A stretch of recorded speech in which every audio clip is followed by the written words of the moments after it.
2, 1. Hello, everyone. How are you doing? I would like to introduce to you my special guest today, Barbara DeLong. And folks, this is a very special individual, one that we're all going to learn a lot from. Just to give you very quickly some of her background, she's an internationally known spiritual intuit, medium, channel, author, artist, lecturer, an ordained minister. Good Lord, Barbara, I don't know how you have time to eat, much less continue. So how are you? I am fast. I'm fabulous. Thank you. The length of things that one gets in one's bio just because one lives a long time can be overwhelming. And I had a lovely man who does the intro to my radio show, and um, he read the script beautifully, and then he put on an addendum of his own that basically says an all-round good gal. And You know, I was just thinking when you were mentioning about how we perceive a longevity of a life now. If you're 80, 90, you've reached, what we consider life, the lifespan. I wonder what it would have been like in the antediluvian times where lifespans were, I think, probably thousands of years. I would agree with you. And, I think in that kind of a setting that you don't even think about ending of life, you only think about living it. Yeah, yeah. As we talk, I begin to think about how our earth has changed and how man doesn't have all the knowledge and how, outside our atmosphere, how energies can change and impact the energies inside this earth.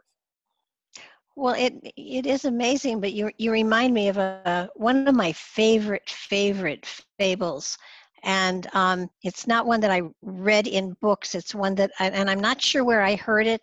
I wish I could give credit to the person that put it out there, but I have stolen it from somewhere. It's not mine, but I love the thought of it, and it goes like this: the gods created humanity in their image, and they were thrilled with what they had done. The only problem was they had not only created us in their image, but they had given us all of their powers.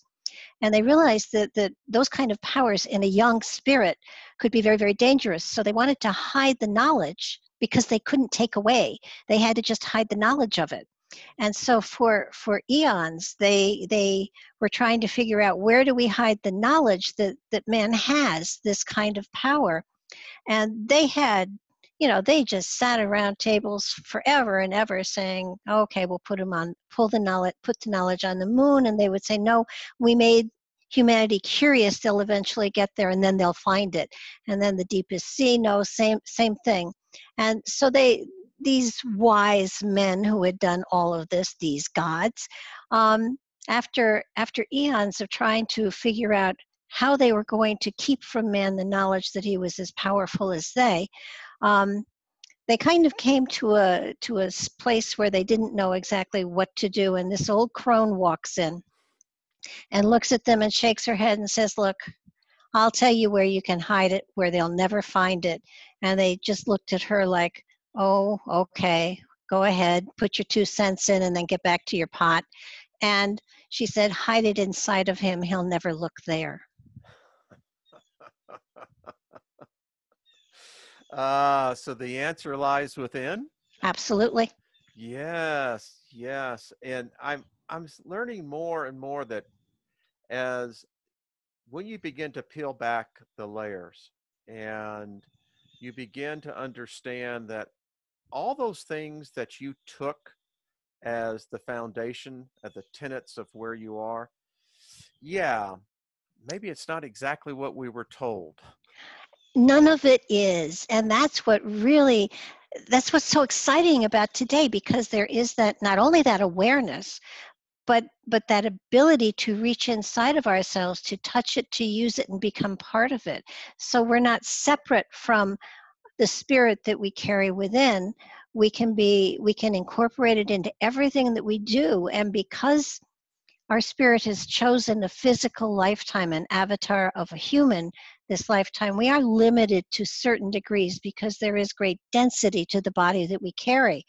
But the spirit within us has been able to teleport, has been able to, I mean, it is eternal, and it has amazing powers of perception.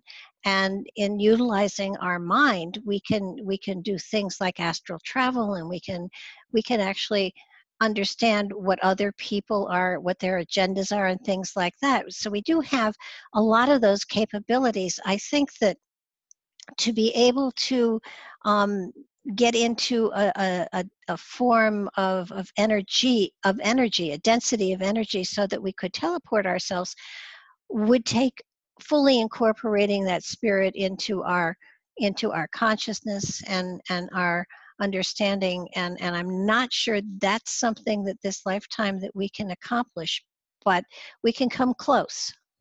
Well, you had mentioned when we started that the creative power, that we had the same ability as the gods themselves, and I've now come to understand that that's really creating out of the ether, out of the nothingness, correct? Right. And let me throw a what if at you. Okay, I love it. And what if the creator, the thought, the energy that was the creator, um, sent out seeds of itself when it became so full of everything that it had the total knowingness of whatever its creator was. And what if it sent out seeds, and each of those seeds became one of us? And because we have that seed of the creator in us, we are on a journey to gather knowledge, to gather wisdom, to gather understanding, to gather experiences. And we go through dimension after dimension after dimension, galaxy after galaxy after galaxy, until the time comes that our spirit has that feeling of totality and oneness. And at that moment, it explodes and sends seeds out into the universe to begin the process all over again, while it moves on to another dimension of higher, lesser density even. When I hear you say that, it then I interpret that as saying to each individual, that particular point of the journey is unique to that individual. Yes. Yeah. So, why is it that we cannot comprehend that we, in fact, already do create? And I speak of Barbara specifically of this. It's been said many times that as a man believes, so he is. Hmm. And that really gets back kind of to the very beginning, is that within us, we are unique and we have that ability to create, and we're doing it already. Most of the time, it's called worry. And Yeah. yeah, and it manifests, and think, whatever the balance of power is in the complete ether, is that uh, many times that which we worry the most about, thank goodness, doesn't manifest, because I think that we just don't believe it, that it's even possible, negative or positive. Barbara, that's what I believe, that we're caught in this loop. Well, we are, and it's. I think I feel. Um, I correct myself a lot because if you're thinking, you're keeping yourself in the physical. If you feel, you're going, beyond into other aspects of our cosmic consciousness. That that so many people have the philosophy, have the thought, have the understanding of the mechanics of something, but they haven't incorporated it into their way of life, so it doesn't work for them. Mm, And it's sort of like you have to walk your talk. You have to believe what you're saying. If you don't believe it, if you don't feel it, if you don't live it, then it won't work for you. um, a lot of people talk about vision boards, and well, if I put a vision board and if I put $1 million bill on there, I will get $1 million. No, you won't. you'll have something pretty that hangs on the wall and taunts you from time to time. But if you believe something, if you truly believe it, you can make it happen. We create our reality by our perception of it. And it is what you believe that you become. And so many people say, well, I worked hard on meditating and talking about what I wanted, and that's great. But when you stopped meditating and you got on with your life, you didn't buy it, you didn't believe it, you did for that moment in time. But it's not a moment in time, it's all of time that you have to be a part of that wish, that dream, that hope. Boy, as you were talking, Barb, I was just absolutely reminiscing that, when I was a practicing Christian, I was very much of what they call the Word of Faith group. And that was the name it and claim it group. And oddly now, when I look back, and that God spell has been broken over me in my mind, but what I have brought with me was this, is that as it is written, it says that if you would say unto that mountain, be cast up and thrown into the sea, and not doubt in your heart, but believe that those things for which you say and ask, believe that they will come to pass, you will have them. And it's really taking from alchemy, as I'm learning now. All of this originates into the foundation of what alchemy is in teaching us what we are and what the universe is represented by. No, I would totally agree that. It's amazing how I have seen, and I can only talk of my own self because that's all I have personal experience of. But when I believe something, totally believe it, it happens. It comes to pass. Yes. But it doesn't. It's kind of like the universe tests you, Mm-hmm. and it's sort of like, here's a little bit. Do you believe still? And and uh, it's I think there that and you just reminded me of, I think, the most important factor in all of this lifetime is laughter. And so long as we've got laughter, we can make magic happen. you know, I'd like to expand that for a second because I have been. It, let me tell you first of two things is that number one, when I finally figured out that what faith really is that it's the absolute core inside of you that you're just like, listen, I know what it is and I can move on with that. And it's always there, but it's always working. Secondly, Yes. joy. Barb, I do not see joy anymore. Why Ah, is that? I look for it. I look for it when I go out. I look for it in seasons. I look for it in celebrations. Barb, I cannot find true joy amongst our species. I don't think it's there anymore. What happened? I think there are moments of it. I truly believe there are moments of it. A year ago, I got two kittens. Now there was the greatest joy ever. They were just so crazy and Hmm. so absolutely full of love that there was a joy there. But life has become so serious. There is so much going on. We are, all of us, struggling so hard to stay with our heads above water, to maintain and take care of the people that we care for, that there's not time for joy. And frankly, when I served in the pulpit the very first Sunday I stood there, I took it so seriously that, Wayne, I am not lying when I tell you, not only did I bore them to death, but the organist took a nap, and I think I may have too. It was so bad. Oh, It was so chapter and verse, and this, and this, that I thought, oh, they'll never ask me back. But they did. And the next time I stood there, I said, you know what?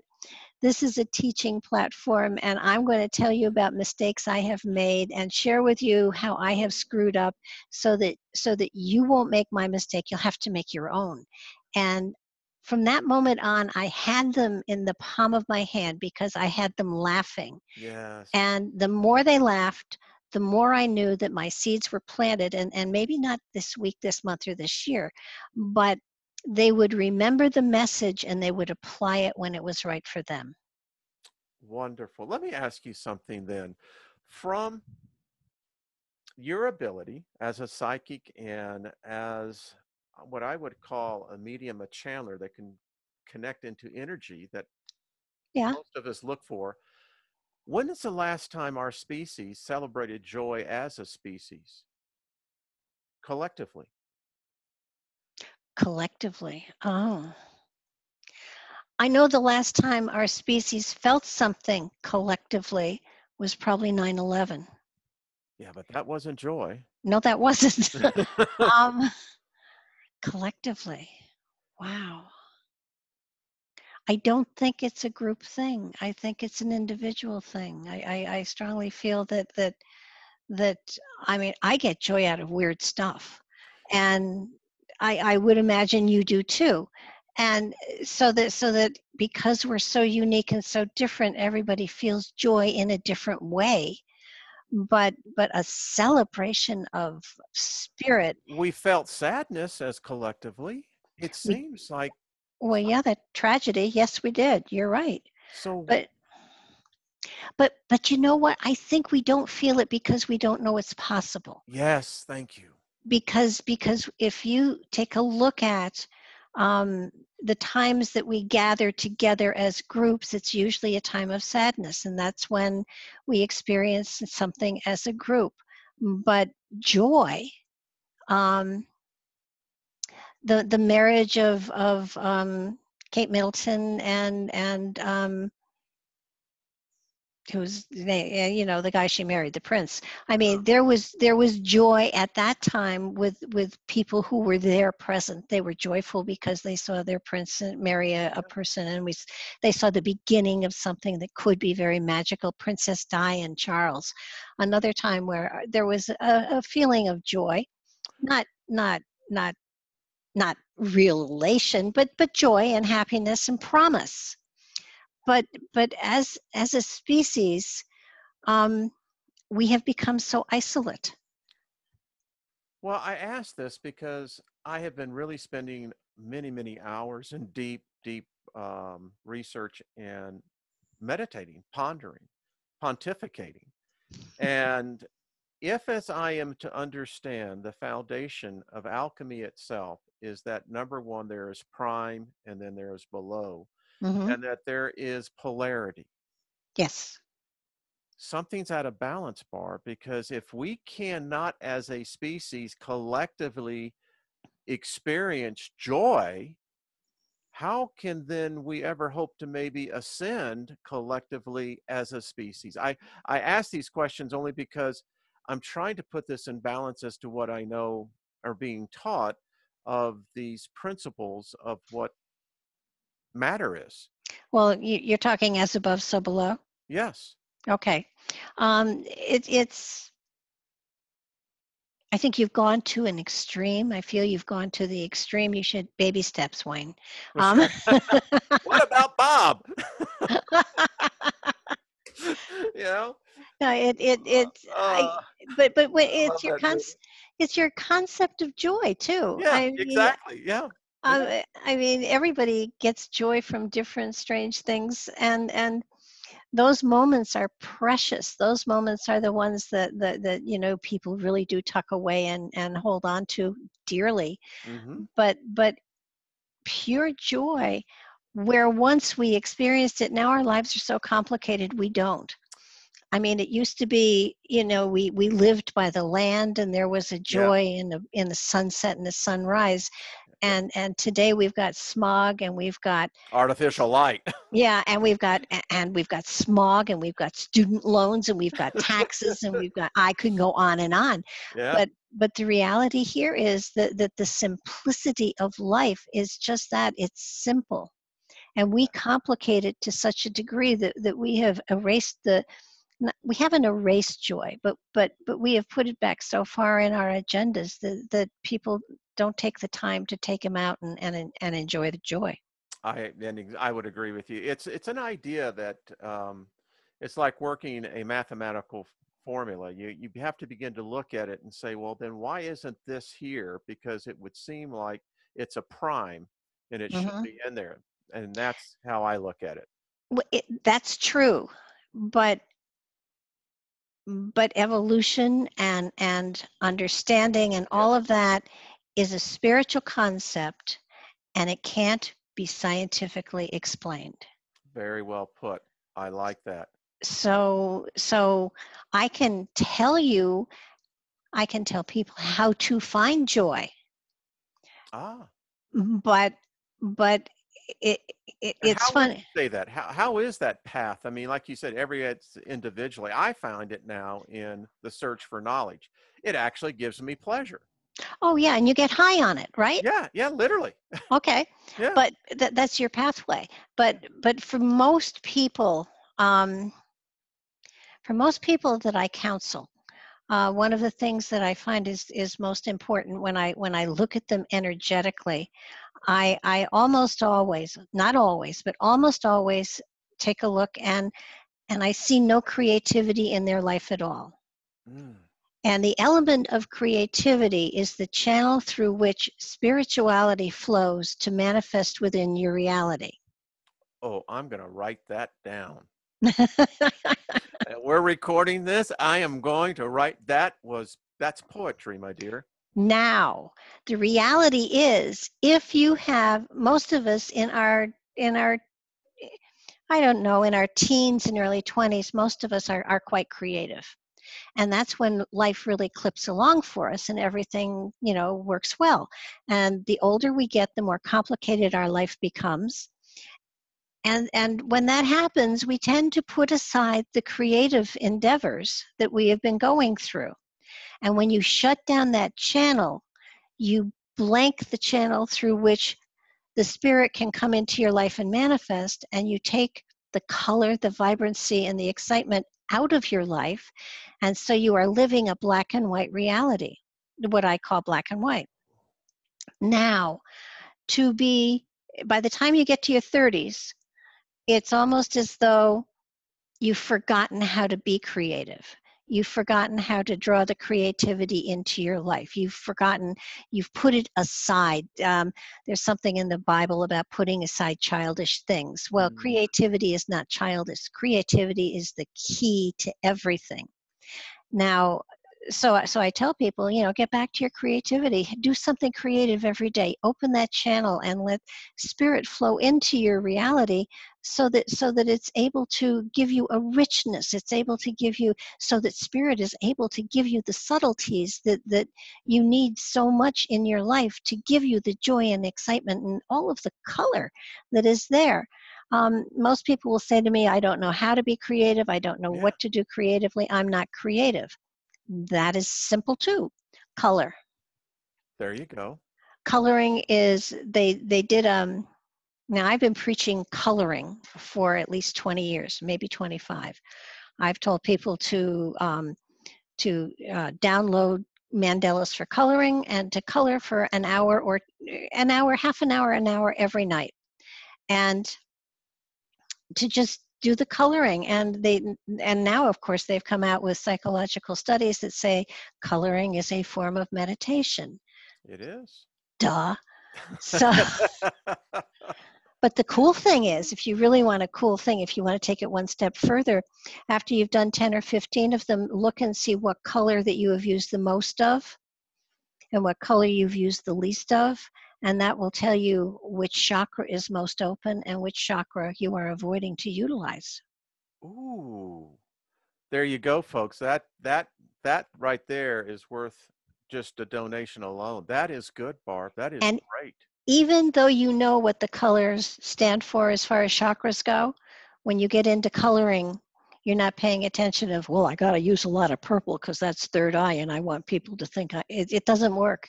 It truly doesn't work. The colors seem to talk to you at some point, and you get carried away with a pattern that you're creating, or a color palette that you're putting together. Has nothing, even though I know what the colors mean, I find that I am drawn to colors that I don't particularly like, but they just go well, so that's a good thing. Um, it's something that you can use with children. It's something you can use with adults. If a kid is just coloring everything black, you might want to take them to an amusement park for a change and not make them color. You know, Get the kid out. yeah. But you actually now you've taken this and you actually created what you've called the deck of initiation, right? Yes. Yeah. And can you tell us a little bit about that? Because actually, I want to get one. I'm going to have to find out. I also need to get the manual so I know how to read it. Well, um, send me your address. I'll send you a deck. Oh, They're not published anymore, but they are available out there on the internet. So, and whoa! Now that tells you something right there. oh no, when the publisher, well, when I put the deck together, I did it. It was a dare. I had painted I love it. I I had painted personal mandalas for about um, maybe 20 years, Wow. and there are 500 of them all over the world. So if you say somebody's an artist because they've sold their work, then I guess I qualify. But I don't consider myself an artist. But I had been talking to people at psychic fairs after working them, and after 2 glasses of wine, I started to trash the standard tarot because I felt it negative and I felt it not appropriate for the time, and I felt we needed a spiritual deck, and I went on, and a bunch of my friends said, we make our living reading from these decks, and I said, What are you doing?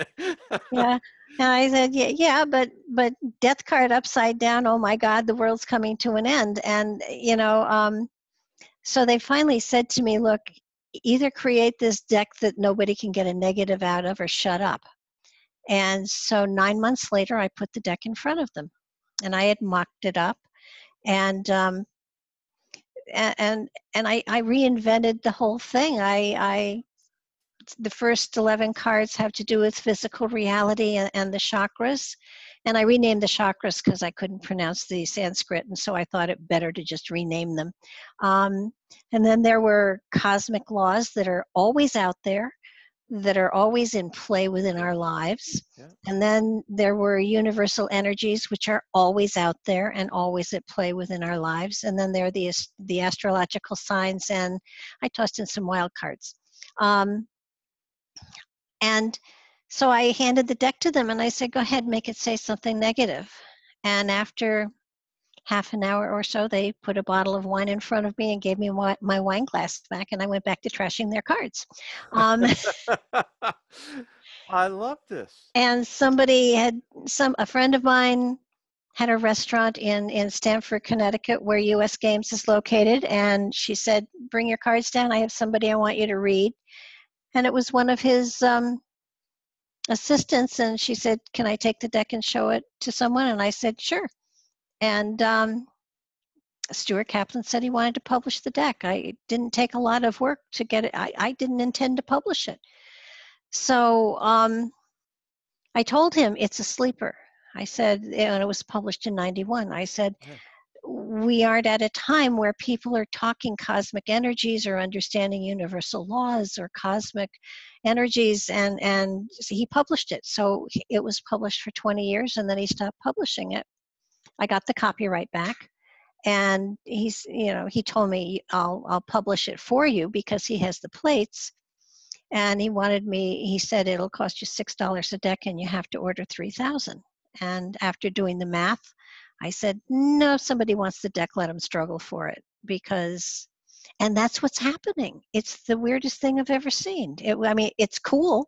Hmm. Um, People are beginning to understand that the universal laws are always at play within our lives. And most people, if you ask, what are the universal laws, they'll look you in the face and shrug and say, well, there's the law of attraction, and that's it.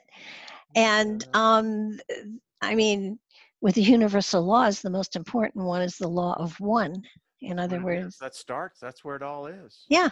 So I mean, and One is all, and all is one. these are concepts that we've had and that have been in play within our lives since the beginning of humanity. And people don't understand them. Well, help me. I'm going to, an observation of mine in my reading, and I've been really trying to find where the school of alchemy is at. And what I have found, and I correlate this to my life experience, was that the last known school went out of business in early 1991, 92. And as I began to think back in my experiences, there was something that happened to our planet in the late 70s. There was this spiritual energy that came through. It manifested in many different ways. It manifested as the charismatic movement of the late 70s that carried into the early part of the 80s. There was an awakening of, I studied Edgar Casey, and beginning to find that there was an alternate to my theology, I guess. Hmm. And then it seems like, Barb, something happened about, and as we entered into the 90s, that something happened. And I'm saying this kind of because I'm thinking as I'm going here, that it seems like there was a collapse. And for about 10 years, there was no spirituality, I guess, in seeking amongst mankind. But that seems to have changed. Well, in the 90s, um, how do I put this? There are a lot of people on the planet that carry light body energy, Hmm. and there are a lot that don't. And people who come into this incarnation and have light body energy have a drive, a push, a calling that they can't identify, and yet they know it's there. And it was in the early 90s that these energies were triggered. And it was, for a lot of people, for me it was a car accident. For For a me, lot, it was almost dying with spinal meningitis and Lyme disease. that would do it. Yeah, That would do it. And 1992. what it did was it unlocked the storehouse that you carry within, that has all of the cosmic, and you are your own hall of records, Oh, and it wow. opened you to it. I love this. I'm writing this down, lady. And folks, if you aren't doing the same thing, you are blowing it. All right, continue on. I love this. So while we all carry our own hall of records, not everybody is ready this incarnation to utilize the material to bring into and incorporate the wisdom, the insight, the magic into their everyday life. And that's okay, because we will incarnate into this reality as often as we need to until we move on to the next reality, where we could spend thousands of years incarnating. It doesn't, there is no time. So that it is a process that will go, it's like the Pope's answer to Michelangelo: when is it going to be done? When it's done. um, Exactly. so it's there's no, oh God, I have a final coming. It's I will incorporate it until I can. In the 70s, Rod Steiger, along with NASA, put together a list of, they called them star children qualities. And they are the same qualities that I call my my light body energy qualities. A drive, a fascination with antiquity, a knowingness that I'm meant to do or say or be something, but damn, I don't know what it is. It's a drive that is insatiable.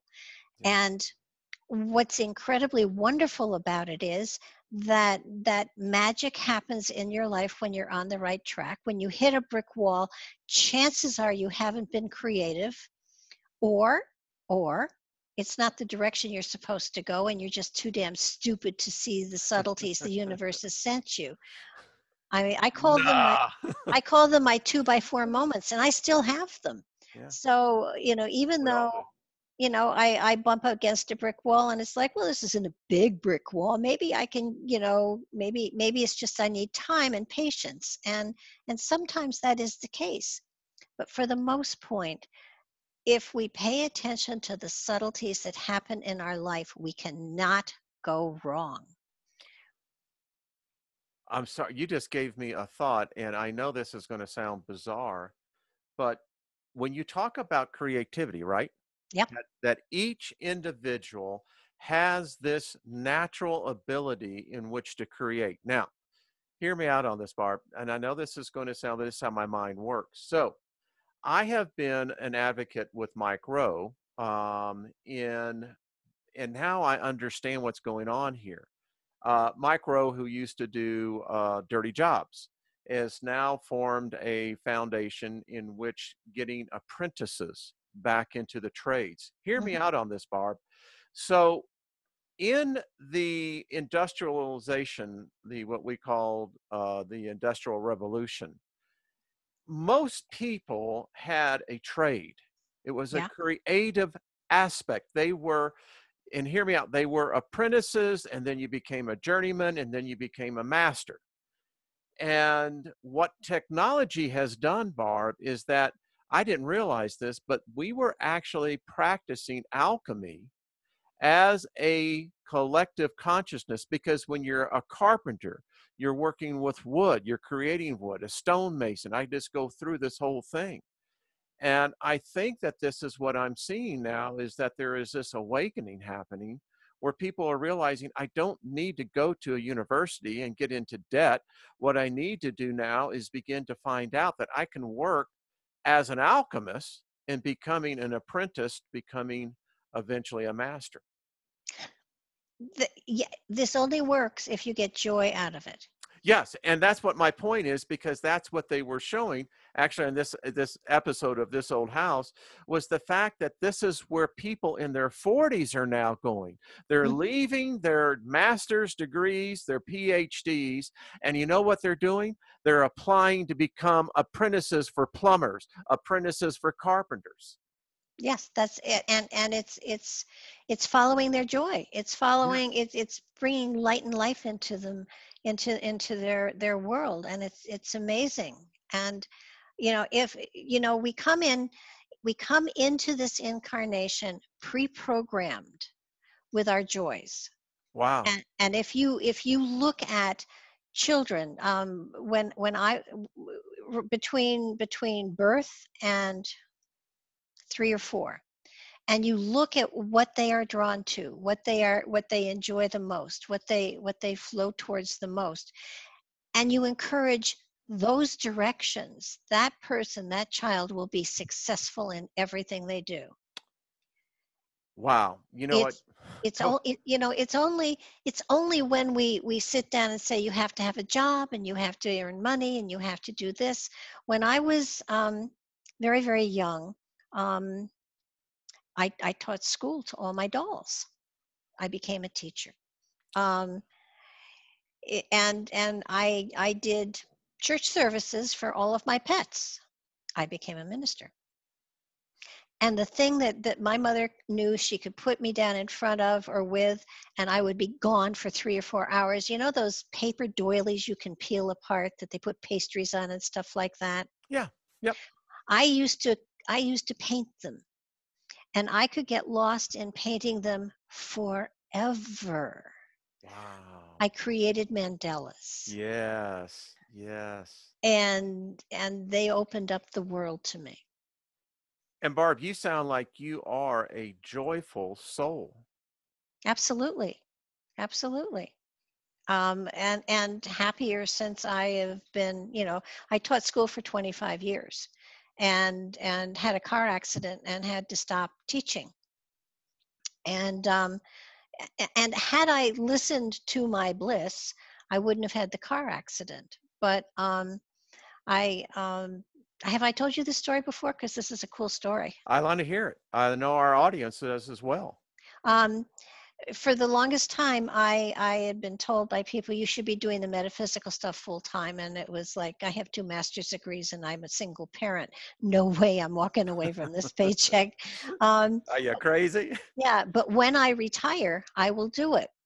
And I said that, and it's something I should caution people. If you're really unhappy in what you're doing, don't say it too often because the universe will step in and make it happen, even if you don't have the courage to. Um, Oh.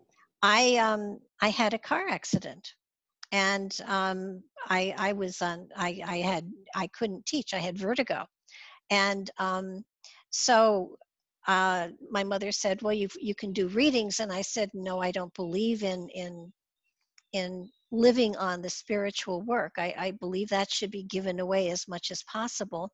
So no, I'm not doing readings because I don't think that's the right thing to do." And I had a lot of bills because my son was in college, and they mounted tremendously. I And bet they do.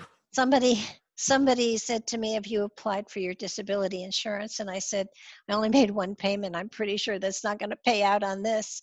And they said, "No, no, it will." And I applied, and they sent a check first that was retroactive to the time of the car accident, and it was a $5,000 check, which helped a lot.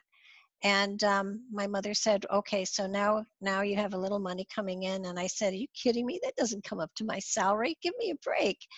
And another couple months went by, and the bills mounted again. And she said, "I can only help with a roof over your head and food in your mouth. I can't pay your bills." And I said, "No, you're not supposed to."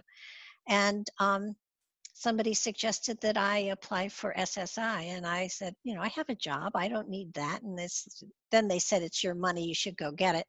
And with that, I applied, and they told me, "Well, you're usually turned down at least 3 times before you get it." And I said, "I understand that." And I said, "I don't really expect to get it, but I am covering all my bases here." And I gave them all my paperwork. 3 weeks later, I was approved, and I got a check for $5,000 retroactive to the car accident. And yeah. 3 or 4 weeks is that's God moving the sun backwards, folks. Oh, no kidding. Yeah. And my mother said, "Well, now?" And I said, "No, it's nice, but it's not enough." And at this point, she was pretty much all gray and blaming me for it. And I said, "No, I think we have genes to blame for that. And if you're really upset, diet." Um, so I waited, and about 4 months later, the school system said, "Look, you're a special ed teacher. There's no way you're going to be able to get back in the classroom. Let us give you early retirement." And I said, "No, because that's my job and that's what I know." And well, anyhow, they were very forceful. Um, and when the first check came in, retroactive to the beginning of the accident, it was another $5,000. And when I took the 3 checks and put them together, they added up to, Wayne, to the dollar of my last paycheck. Someone trying to say something to you? Well, then I got it. And I said to my mother, "Okay, now I'll go back to work." Excellent. But it Excellent. took about a year. Yeah, but that's a valuable lesson. Well, I think it's important that you not have, especially in this field, in any field, but for Yeah. me, especially in this field, to not let your ego make your choices. Ooh, man, I'll tell you what, folks. I did that. I love that. Ego. Yeah. Yeah. And if oh, and if I thought, "I'm so hot at this, I'm so good at this," if that was what I believed, that was my ego. I mean, I sincerely learn from every person I talk to, and I hope that they learn from me. But it's not, if your ego is in there, if you are out to have people think you're so good at what you do and all of this, that's not the point of it. The point of it is, this is how I spiritually expand myself, and everybody has a different way. And I was going to ask you that. So, do when most people come to you for, you know, readings, for um, coaching. That's why I always look at it. What it, Counseling. counseling? What is do you? Is there a number one thing that most people are looking for? Used to be, I would get people, especially when I did psychic fairs, about, when am I going to meet my soulmate and when am I going to change my job? And today I'm getting people who are, how do I know what my pathway is? How do I find my pathway? Um, how do I discover more about myself? Mostly I am talking to people about discovering themselves and how they apply to their reality and how they interact with other people. I think one of the most important things that I say to people these days is you have to understand the spirit inside you did not come here to serve humanity. It came here to grow and to learn from the experience of a lifetime. So you didn't, one woman said to me, I came here to heal people. And I said, no, you didn't. You came here to heal yourself, Yeah, absolutely, but there you you didn't go. come here to heal others, because you're not even addressing your issues in trying to heal other people. There's, I forget where it is, but it's heal or heal thyself. Yeah. Um, so that so that so that we're here to develop and to draw in wisdom and energy and knowledge and experience to the spirit we carry within us. And if that enhances other people's lives too, that's great. Yeah. But that's not the focus. And if people are, and I tell people the Martyr Club has been closed for decades.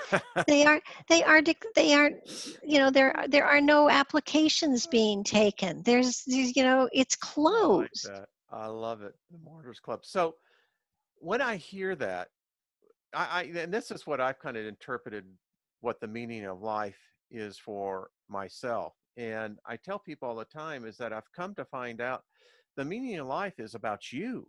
Yes. It's about your journey. Yes. It's not that complicated, folks. You No. know, I mean, And it, there's nothing that says it has to be a hard journey. no, and that's what's so freaked out, I think about this whole journey that as I see it, I'm so glad to hear people I was like I said, I was very heavily involved in the church for in right before woke up to all this, it was helping to make systems for Hmm. them.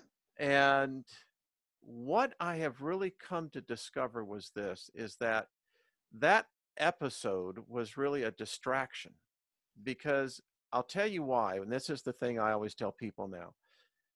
Religion for me was that it was a crutch.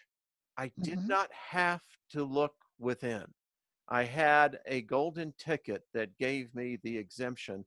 I can go ahead and pass go without ever looking within. Yeah. But that trip is a loop and it takes you right back to square one. And it does. And it was just like, well, now this really sucks. And I'll tell you what I really began to think about. It was like, well, reincarnation. And I began to think, okay, um, am I going to figure it out all this time? The odds are, I don't know how many times I've been here prior. So Probably a lot.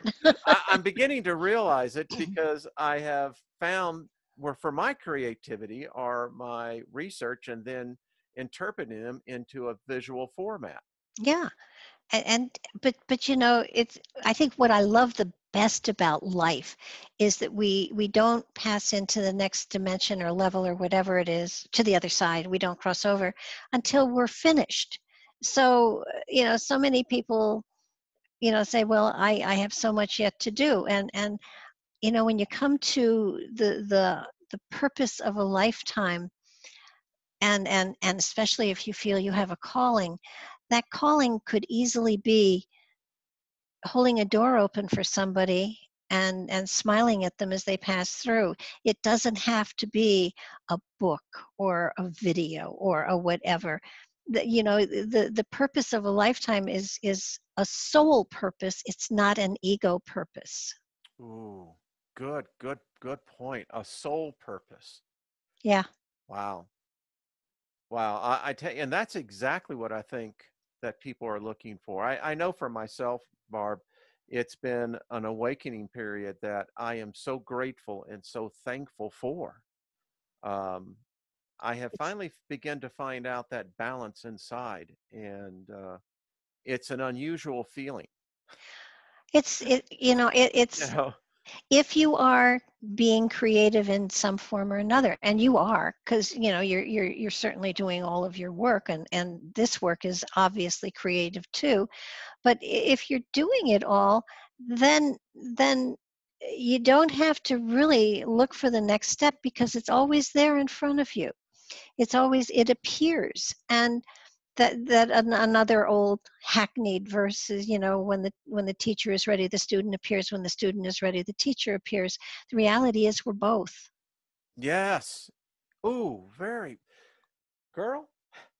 I could just be around you for like going, okay. That's good though. That is so good. And it's so true. I try to tell the people that listen to my videos, and I'm thankful that each one of them that they really want to listen to what I've got to say, but um, is that we've got to wake up to the fact, Barb, that we really are very unique beings, each Oh one of us. yeah. Yeah. We're a piece of a cosmic puzzle, and without us it's not complete. Oh, so good. Did you hear that, folks? It's not complete unless you complete what you were here for. Yeah. Well, I know we've gotten over a little bit over the hour time, Barb, but before we say goodbye here, um, in which I want you back if you would love. I mean, this is I would love to come back. okay because I could see where you and I could become really good friends. Yeah, I think you're absolutely right. I'm thinking, where can I put him with my show? um, there is just an energy, and Barb, I try to give to everyone who's listening a golden nugget that they can take with them. What could you give them today that would be something that, every one of us are fighting battles personally. It's how life is. There's things that attack us, there's things that come at us, and sometimes just the stresses of life. So, Barbara, what could you give someone to give them that saying, here's this nugget you need to think about? I would suggest that everybody get a very long piece of ribbon and spend the afternoon tying knots in it for every blessing they have. Ooh. And when they're all done tying knots, if they think they've finished it, to tie it in a circle and stick it around their neck. And when things get tough, feel all the knots and realize that you are more blessed than you are anything else. And those blessings are what will carry you through. Woo, folks, I'm telling you, go over to barbaradelong.com, get signed up for her newsletter, and look into what this woman has to say. You know, Barbara, I just want to add affirmation to what you just said. There was a time in my life where it was really dark. It was hard. It was really hard. And when I didn't have anything, I sat down with a legal pad and I did just that. I started writing out everything that I was thankful for.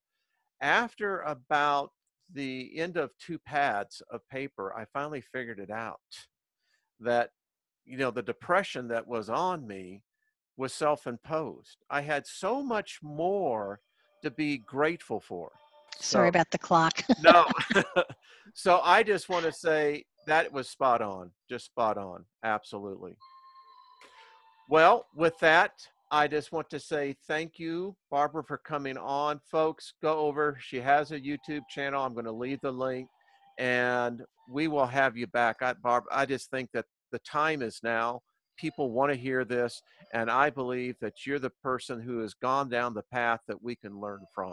Well, only so far. I have a long way to go yet. Yes, well, you know what? I know this. You've been down a little bit further than I have. That's good for me. All right. Well, thank you all. We'll be back again real soon. And remember, be kind to one another and be kind to yourself.